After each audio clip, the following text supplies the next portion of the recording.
Maaga pa lang ay gising na ako. Ang sinag ng araw sumusungaw sa butas-butas na dingding ng aming barong-barong. Nagpaparamdam na naman ng panibagong pag-asa. Kinabahan ako, oo, pero mas nangingibabaw ang excitement. Ngayon na ang araw. Ngayon na ang pagkakataon para maiyahon ko ang aking pamilya. Maya, gising ka na pala. Bulong ni Lola. Ang boses niya'y basag at halos hindi marinig. Umubo siya. Mahina pero ramdam ko ang hirap sa bawat paghinga.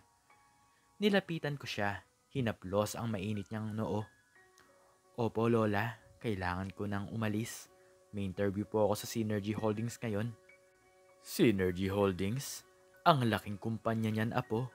Ang ngiti niya'y pilit. Puno ng pag-asa para sa akin. Pagpalain ka sana ng Diyos. Alam kong makukuha mo yan. Sana po, Lola, para sa inyo to. At para kina Jujun at Nena. Hinalikan ko siya sa pisngi, ang amoy ng matamis na bulaklak na pinapakulo niya para sa kanyang ubo ay pumupuno sa maliit naming silid. Nasa kabilang sulok ng silid, mahimbing pa ring natutulog ang dalawa kong kapatid. Ang kanilang mga bibig ay bahagyang nakabukas. Ang mga kumot ay muntik nang mahulog sa sahig. Ang payat nilang katawan ay nakahiga sa manipis na banig. Napailing ako. Kailangan kong magtagumpay. Ang tanging formal kong damit, isang puting blusa at itim na palda ay maingat kong planchado. Ang luma kong bisikleta, ang tanging sasakyan ko sa paghahanap buhay, ay pinunasan ko na rin. Ang bawat gasgas at kalawang ay saksi sa bawat pangarap na binuo ko habang ako ay nagbibisikleta sa abalang kalsada ng Maynila. Sige po, Lola, aalis na po ako. Paalam ko. Muli akong yumuko para halikan siya. Mag-ingat ka, apo, at huwag kang kakalimot ng dasal. Niyakap ko siya ng mahigpit. Opo, Lola. Lumabas ako ng aming barong-barong. Ang malambot na lupa sa ilalim ng aking mga paa ay nagpapaalala sa akin ng aming sitwasyon. Sumakay ako sa aking bisikleta. Ang bawat pagpadyak ay may dalang pangarap, may dalang determinasyon. Ang hangin ay humahampas sa aking muka, nagbibigay ng kakaibang tapang. Ang ingay ng mga sasakyan, ang usok, ang amoy ng basura, at prenitong pagkain ay karaniwan na sa akin. Nasa kalagitnaan ako ng EDSA, malapit na sa gusali ng Synergy Holdings, nang biglang magring ang aking telepono. Ang luma kong Nokia, ang tanging koneksyon ko sa mundo, ay nag-vibrate ng malakas sa bulsa ko. Hello? Maya, si Lola mo to. Si Junjun nilalagnat. Ang taas ng lagnat niya. Di na gumigising. Ang boses ni Lola ay nanginginig, puno ng takot. Ang bawat salita niya ay tumatagos sa aking dibdib. Nataranta ako. Ano? Bakit ngayon pa? Binigyan niyo na po ba ng gamot? Oo, pero ayaw bumaba. Kailangan natin ng doktor. Maya, kailangan. Hindi niya na ituloy ang sasabihin. Tuluyan ang naputol ang linya. Ang aking isip ay biglang nagulo. Si Junjun, ang bunso kong kapatid. Ang matinding pag-aalala ay bumalot sa akin. Nawala ang focus ko sa kalsada. Ang mga sasakyang nagmamadali. Ang mga bus na bumubusina. Ang mga jeep na nagdadabog. Lahat ay tila nawala sa aking paningin. Biglang may umilaw na pula sa harapan ko. Isang itim na luxury car.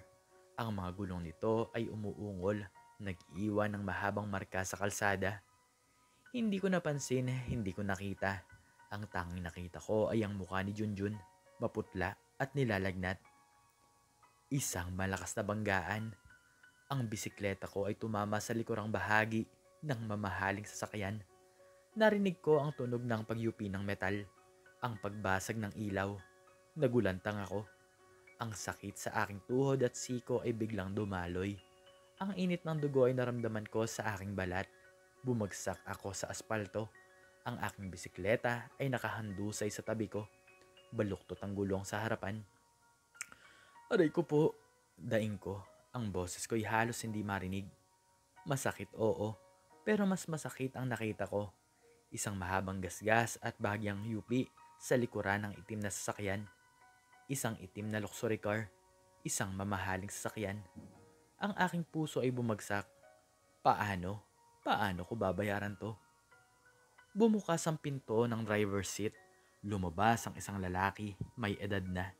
Ang muka'y galit na galit. Ang kanyang mga mata ay nagbabaga. Ano ba yan? Bulag ka ba? Hindi mo ba nakita ang sasakyan? Sigaw niya. Ang boses niya ay parang kulog. Nilapitan niya ako. Ang kanyang mga kamay ay nakakuyom. Pasensya na po, hindi ko po talaga sinasadya. Pilit kong paliwanag. Ang aking boses ay nanginginig. Pinilit kong tumayo. Ang aking mga tuhod ay nangihina. Ngunit bago pa man ako makasagot ng maayos, bumaba mula sa backseat ang isang babae. Ang kanyang tindig ay matikas, ang kanyang buhok ay nakapusod ng maayos. Ang kanyang suot ay isang eleganteng corporate attire. At ang kanyang mga mata ay matatalim. Ang kanyang muka ay walang emosyon. Ang kanyang presensya ay nagparamdam sa akin ng lamig ng kapangyarihan. Para akong binuhusan ng malamig na tubig, tumigil ang mundo ko. Si Alexandra C. Si Alexa C. Ang sikat na respetadong CEO ng Synergy Holdings. Ang kumpanyang pupuntahan ko para sa interview. Ang tingin niya sa akin ay halo-halong pagkadismaya at pagkamuhi. Ang kanyang mga mata ay tila tumutunaw sa akin. Ayan na nga bang sinasabi ko, ma'am? Kitang-kita niyo naman po ang ginawa ng babaeng ito sa kotse niyo. Ang driver, ang boses niya ay puno ng galit, ay lumapit kay Alexa. Wala siyang pambayad dyan, ma'am. Siguradong sigurado ako. Ang bodyguard na biglang lumabas mula sa passenger seat ay sumang-ayon. Ramdam ko ang init ng kanilang mga tingin, ang bigat ng kanilang mga salita. Ang aking mga palad ay pinawisan, ang aking puso ay kumubog ng malakas. Ang sasakyan na yan ay nagkakahalaga ng milyon-milyon. Nagsalita si Alexa. Ang kanyang boses ay malamig at maotoridad at walang bahid ng anumang emosyon. Paano mo babayaran yan? Ang kanyang mga salita ay parang suntok sa aking sikmura, milyon-milyon. Ang halaga ng aming buhay, ang halaga ng lahat ng pangarap ko. Ma'am, magtatrabaho po ako. Babayaran ko po ang lahat ng pinsala. Pilit kong sabi. Ang aking boses ay halos hindi marinig. Ang aking mga mata ay nagmamakaawa. Isang mapait na tawa ang lumabas mula sa kanyang bibig. Magtatrabaho? Para saan? Para sa akin? Sa tingin mo, papasa ka sa interview na ganyan ang itsura mo? Tiningnan niya ako mula ulo hanggang paa. Ang kanyang tingin ay puno ng pagkadismaya. Ang aking suot ay may bahid ng dumi. Ang aking tuhod ay dumurugo. Ang aking buhok ay magulo. Ang aking pangarap unti-unting nagdurugo. Nakita ko ang pagkawala ng lahat ng pinaghirapan ko. Ang pag-aaral ko ng walang tulog, ang mga sakripisyo ko, ang mga luha ko. Lahat ay tila mawawala sa isang iglap. Ngunit sa ilalim ng lahat ng kaba at kahihiyan, may nag-alab na determinasyon sa akin. Hindi ako susuko. Hindi ako papayag na matapos ang lahat ng ganito. Pinilit kong tumayo ng matatag. Pinunasan ko ang dumi sa aking damit. Ang sakit ng aking tuhod at siko ay tila nawala. Ang aking mga mata ay nakatingin ng diretso sa kanya. Ma'am, alam kong may mali ako pero hindi ko po talaga sinasadya. At kahit ano pa po ang mangyari, pupunta po ako sa interview na yan. Hindi ko po hahayaan na masira ang pangarap ko ng dahil dito. Ang bawat salita ay lumabas mula sa aking bibig ng buong tapang. Nagulat si Alexa. Nakita ko ang bahagyang pagtaas ng kanyang kilay. Ang pagbabago sa kanyang ekspresyon. Sa unang pagkakataon, napansin niya ang kinang sa aking mga mata.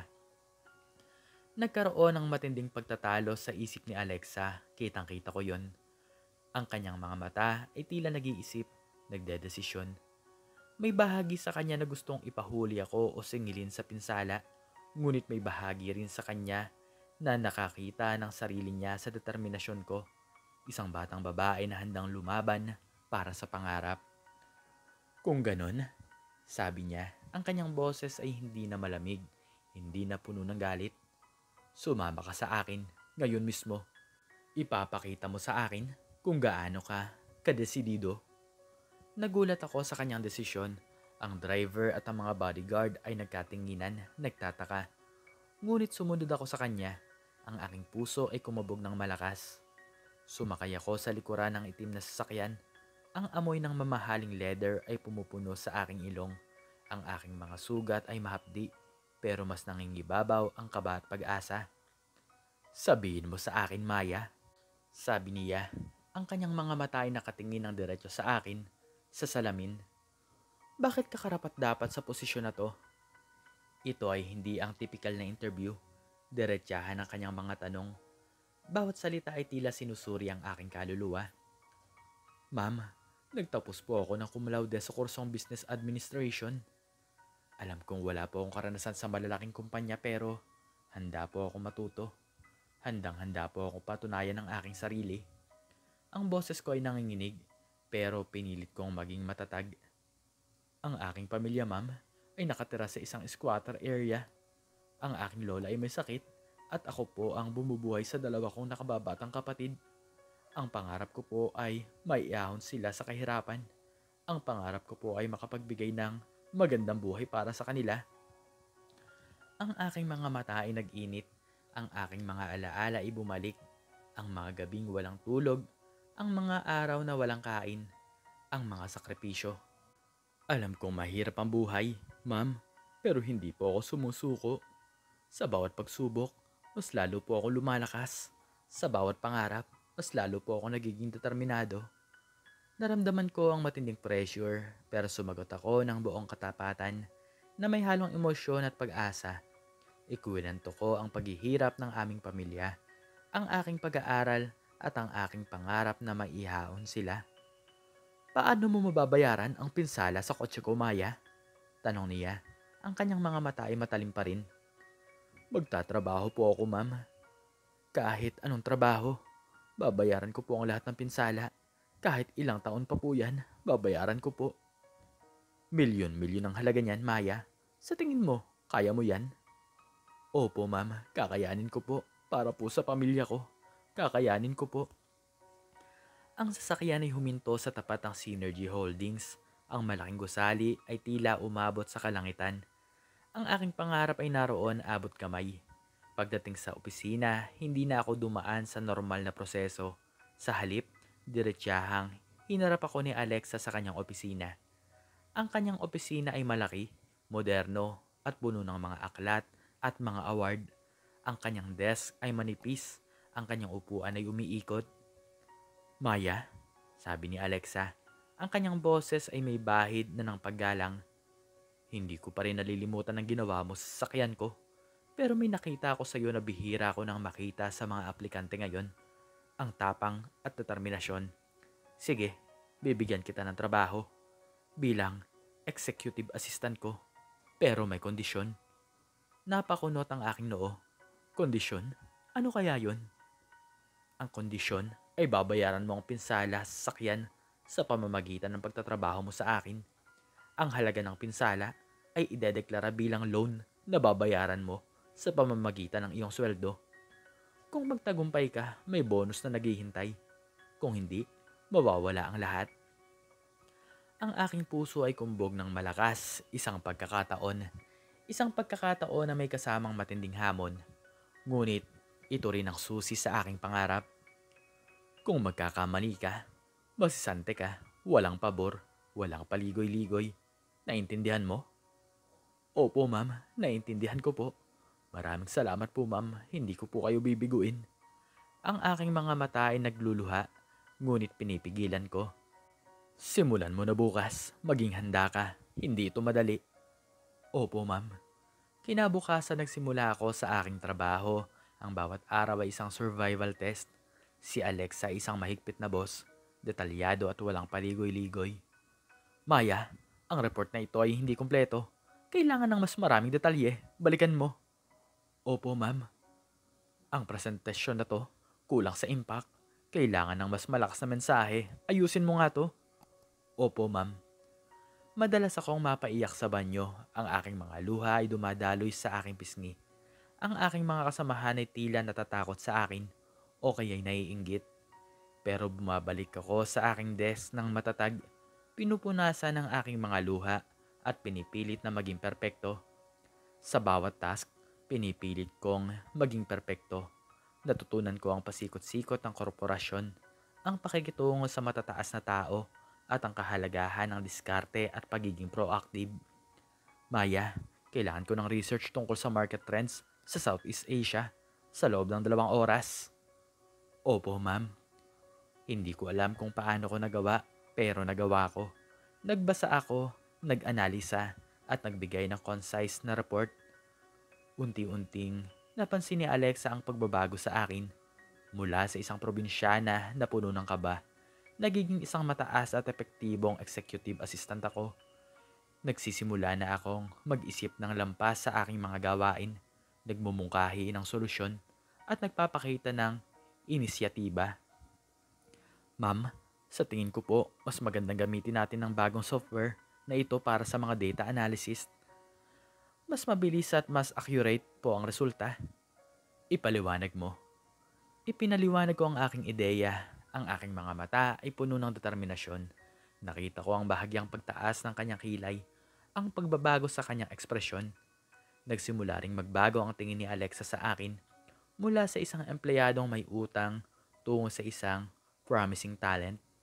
Isang araw, may mahalagang dokumento na nawawala, ang blueprint para sa isang malaking proyekto. Ang buong opisina ay nagulantang. Sino ang huling nakakita ng dokumento? Tanong ni Alexa. Ang kanyang boses ay malamig at puno ng pagkabahala. Si Maya po, ma'am. Siya po ang huling humawak ng dokumento bago po tayo umuwi kahapon. Ang boses ng isa kong kasamahan ay nagpaparamdam ng pagdududa. Pinaghihinalaan ako. Ang aking puso ay kumubog ng malakas. Alam kong wala akong kasalanan. Maya, nasaan ang dokumento? Tanong ni Alexa. Ang kanyang mga mata ay nakatingin ng diretso sa akin. Ma'am, hindi ko po alam pero sigurado po kong nasa loob lang po yan ng opisina. Hindi ko po yan kinuha. Sa gitna ng kaguluhan, pinilit kong hanapin ang dokumento at patunayan ang aking inosensya.